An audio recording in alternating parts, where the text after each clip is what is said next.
ମେଷ ରାଶି ପାଇଁ 2025 ମସିହା ମାର୍ଚ୍ଚ ମାସର ମାସିକ ରାଶିଫଳ। ଦ୍ୱାଦଶ ରାଶିଚକ୍ରର ପ୍ରଥମ ରାଶି ମେଷ ରାଶି। ରାତ୍ରିରେ ଆକାଶରେ ଉଜ୍ଜ୍ୱଳ ଲାଲ ରଙ୍ଗର ତାରକା ପରି ପ୍ରତୀୟମାନ ହେଉଥିବା ମଙ୍ଗଳ ଗ୍ରହ ବା ମଙ୍ଗଳ ମହାଗ୍ରହ ହେଉଛନ୍ତି ମେଷ ରାଶିର ଅଧିପତି। ଜାଣିବା ମାର୍ଚ୍ଚ ମାସ ପାଇଁ ମେଷ ରାଶିର ବ୍ୟକ୍ତି ବିଶେଷ ସ୍ୱାସ୍ଥ୍ୟ, ଶିକ୍ଷା, ଆୟ, କର୍ମ, ପ୍ରେମ, ବିବାହ ଓ ପାରିବାରିକ କ୍ଷେତ୍ରରେ କ'ଣ ସବୁ ଫଳ ପାଇବାକୁ ଯାଉଛନ୍ତି। ଜୟ ଜଗନ୍ନାଥ। ନମସ୍କାର, ମୁଁ ତପନ ଡାଇଜେଷ୍ଟକୁ ଆପଣଙ୍କୁ ସ୍ୱାଗତ। ମେଷ ରାଶି ପାଇଁ ମାର୍ଚ୍ଚ ମାସଟି ବହୁତ ଭଲ ଫଳ ଦେବାର ସମ୍ଭାବନା ନେଇ ଆସୁଅଛି। ମାସର ପ୍ରଥମାର୍ଦ୍ଧରେ ମେଷ ରାଶିର ବ୍ୟକ୍ତି ବିଶେଷ ଆର୍ଥିକ ସମୃଦ୍ଧି ହାସଲ କରିବେ। ଦ୍ୱିତୀୟ ଧନସ୍ଥାନସ୍ଥ ବୃହସ୍ପତି ଓ ଦ୍ୱାଦଶ ମୀନରାଶିସ୍ଥ ଶୁକ୍ର ବାଣିଜ୍ୟ, ବେପାର, ଚାକିରି ତଥା ବିଭିନ୍ନ ସୂତ୍ରରୁ ପ୍ରଚୁର ଧନଲାଭ କରାଇବାକୁ ଯାଉଥିବା ବେଳେ ଆୟ ଭାବରେ ଅବସ୍ଥାନ କରିଥିବା ରବି ଓ ଶନି ମହାଗ୍ରହଙ୍କ ସହଯୋଗ ମେଷ ରାଶିର ଧନଭାବକୁ ପରିପୁଷ୍ଟ କରିବ। ଆର୍ଥିକ ସଞ୍ଚୟର ପରିମାଣ ବୃଦ୍ଧି ପାଇବ। ବାଣିଜ୍ୟ ବେପାରରୁ ପ୍ରବଳ ଲାଭ ପାଇପାରିବେ। ନୂତନ ବାଣିଜ୍ୟ କାରବାର କରିବା ପାଇଁ ମନ ବଳାଇ ପାରନ୍ତି। ରିଏଲ ଇଷ୍ଟେଟ୍, ଇଲେକ୍ଟ୍ରିକାଲ ଓ ଇଲେକ୍ଟ୍ରୋନିକ୍ସ ଏବଂ କଣ୍ଟ୍ରାକ୍ଟ ଭଳି ବ୍ୟବସାୟ କରୁଥିଲେ ଏହିସବୁ କ୍ଷେତ୍ରରେ ସଫଳତାର ହାର ଢେର ଅଧିକ ରହିବା ସଙ୍ଗେ ସଙ୍ଗେ ଏହି କ୍ଷେତ୍ରରୁ ପ୍ରଚୁର ଧନଲାଭର ସମ୍ଭାବନା ମଧ୍ୟ ରହିଅଛି। ଚାକିରି କ୍ଷେତ୍ରରେ ପ୍ରମୋସନ ଓ ସ୍ଥାନାନ୍ତରର ଯୋଗ ରହୁଅଛି। ଅବଶ୍ୟ ମନପସନ୍ଦର ଜାଗାକୁ ବଦଳି ହୋଇପାରିବ।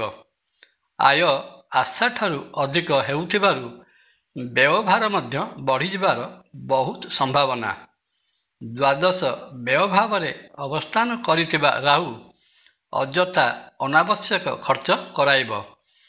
ଦ୍ୱାଦଶ ରାଶି ମୀନ ରାଶିରେ ବସିଥିବା ବୁଧ ନୀଚ ଭାବରେ ଅବସ୍ଥାନ କରିଥିବାରୁ ଅନାମଧେୟ ଅର୍ଥ ଲଗାଣକାରୀ ସଂସ୍ଥାରେ ଅର୍ଥ ନିବେଶ ପାଇଁ ପ୍ରୋତ୍ସାହିତ କରିପାରେ, ଯାହାକି ପରବର୍ତ୍ତୀ ସମୟରେ ଲସ୍ ଆଇଟମ୍ ହେବାର ସମ୍ଭାବନା। ପୁନଶ୍ଚ ଧାର କରଜ ନ ଦେବାଟା ସବୁଠୁ ବୁଦ୍ଧିମାନର କାମ ହେବ, କାରଣ କରଜ ନେଇଥିବା ବ୍ୟକ୍ତି ଟଙ୍କା ତ ଫେରସ୍ତ ଦେବେ ନାହିଁ, ଓଲଟା ଶତ୍ରୁତା ଆଚରଣ କରିବେ। ମେଷ ରାଶି ଜାତ ବ୍ୟକ୍ତିଙ୍କ ପାଇଁ ମାର୍ଚ୍ଚ ମାସର ଦ୍ୱିତୀୟାର୍ଦ୍ଧ କର୍ମକ୍ଷେତ୍ରରେ ପ୍ରବଳ ମାନସିକ ଚାପର ସମ୍ମୁଖୀନ କରାଇବ। ବାଣିଜ୍ୟିକ ଗ୍ରହ ବୁଧ ଦ୍ୱାଦଶ ଭାବରେ ରହି ବ୍ୟବସାୟ ପ୍ରତିଷ୍ଠାନରେ ବାଧା ସୃଷ୍ଟି କରିପାରେ। ନିୟମିତ ଚାଲୁଥିବା ବେପାରରେ ଅନିୟମିତତା ଦେଖାଯାଇପାରେ। ସରକାରୀ ସ୍ତରରେ ମିଳିବାକୁ ଥିବା ପାଉଣା ବିଳମ୍ବିତ ହେବ। ଚାକିରି କରୁଥିବା ବ୍ୟକ୍ତି ବିଶେଷ ସୂର୍ଯ୍ୟଙ୍କର ଦ୍ୱାଦଶ ସ୍ଥାନ ଅବସ୍ଥାନ ଯୋଗୁଁ ଦୁର୍ନାମ ଅର୍ଜନ କରିପାରନ୍ତି। ବିଶେଷତଃ ଭିଜିଲାନ୍ସ ଡିପାର୍ଟମେଣ୍ଟର ସାମନା କରିବାକୁ ପଡ଼ିପାରେ। ସ୍ୱାସ୍ଥ୍ୟ ଦୃଷ୍ଟିରୁ ମାର୍ଚ୍ଚ ମାସଟି ମେଷ ରାଶି ପାଇଁ ଅନୁକୂଳ ଫଳ ପ୍ରଦାନ କରିବ।